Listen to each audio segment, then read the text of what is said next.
Land mafia అంటున్నారు, కానీ నిజంగా ల్యాండ్ మాఫియా వాళ్ళ కంపెనీనే అని చెప్పడానికి సజీవ సాక్ష్యం ఇక్కడ చూడండి. కిషాన్ గారు ఒక ఫోటో కంటైనర్ రాఘవ కన్స్ట్రక్షన్ అంటే ఈ అక్రమంగా మైనింగ్ చేస్తున్న ఈ ప్రాంతం అంతా కూడా ఈ రాఘవ కన్స్ట్రక్షన్సే చేస్తుంది. ఇక చూడండి, వాళ్ళ కంటైనర్ మీద కూడా రాఘవ రాసిందని ఒక ఫోటో పెడితే రాత్రికి రాత్రి నీలి రంగు వేసి ఈ రాఘవ అనేది కనిపించకుండా చేసిండ్రు. చూడండి, ఇప్పుడు ఆయన కిషాన్ గారు మొత్తం తుడుస్తున్నారు.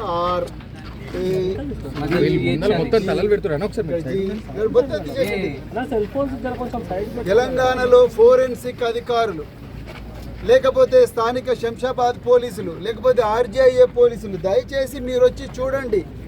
ఈ పెయింట్ ఫ్రెష్గా వేసిన పెయింట్, ఇక్కడ క్లియర్గా రాఘవ అని రాసున్నది.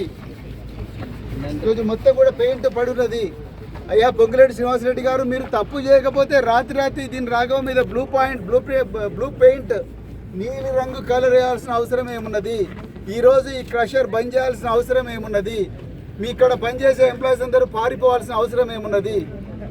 ముమ్మాటికి మీరు తప్పు చేసిండ్రు. తెలంగాణ ప్రజలారా, ఈ పొంగులేటి శ్రీనివాసరెడ్డి గారు ఖమ్మంలో ఏ విధంగా అయితే వేలాది మంది పేదల నివాసం ఉండే చిన్న ఇండ్లను కూలగొట్టి వాళ్ళను రోడ్డు మీద పడేసిన పొంగులేటి శ్రీనివాసరెడ్డి గారు ఇక్కడ ఘోరంగా దోపిడీ చేస్తూ ఉన్నాడు. దానికి సజీవ సాక్ష్యమే ఈ కంటైనర్. అర్జెంటుగా ఆయన ఈ కంటైనర్లో పెట్టి జైలుకు పంపించాల్సిన అవసరం ఉన్నది.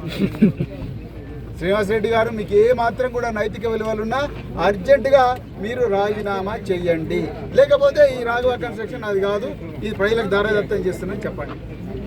జై తెలంగాణ.